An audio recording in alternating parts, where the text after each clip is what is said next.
جنات کے بادشاہ ابلیس کی عبادت۔ ابلیس چونکہ بادشاہ بننے سے پہلے ہی اللہ کا عابد اور بھکت تھا، اس لیے حکومت ملنے کے بعد بجائے اس کے کہ اس کی عبادت اور اطاعت میں کسی قسم کی کمی اور کوتاہی آتی، بلکہ مزید اضافہ ہوتا چلا گیا۔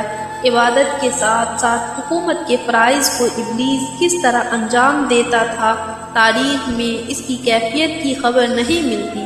تاریخ صرف اتنا ہی بتلاتی ہے کہ وہ دن رات اللہ تعالیٰ کی عبادت میں مصروف رہتا تھا اور اللہ تعالیٰ کی عبادت اور بندگی میں اعلیٰ مقام حاصل کر لیا تھا۔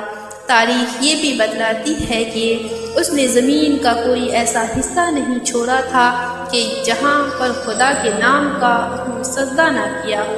اتنی بڑی زمین کے ہر حصے پر جانا اور وہاں پر خدا کے نام کا سجدہ کر کے ان کی عبادت کے فرائض کا انجام دینا، یہ کام کتنے ہزار سالوں میں پورا ہو سکتا ہے، اس کا صحیح تخمینہ وہی شخص لگا سکتا ہے جس نے اس کے ساتھ رہ کر اس کی عبادت کے طریقہ کار کو دیکھا ہو۔ ابلیس کی عبادت اور دعات کے شہادتیں تو ملتی ہیں، مگر کتنے ہزار سال تک اس کی حکومت اس دنیا میں قائم رہی، شاید یہ مورخین نے اس کا صحیح اندازہ پیش نہ کیا ہو۔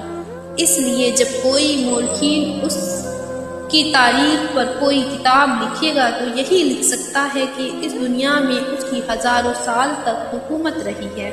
اس نے حکومت عادلہ قائم کر کے سارے جہاں جنات کو عابد اور زاہد و مزاہد بنا دیا تھا اور عادل و انصاف سے پوری دنیا کو بھر دیا تھا۔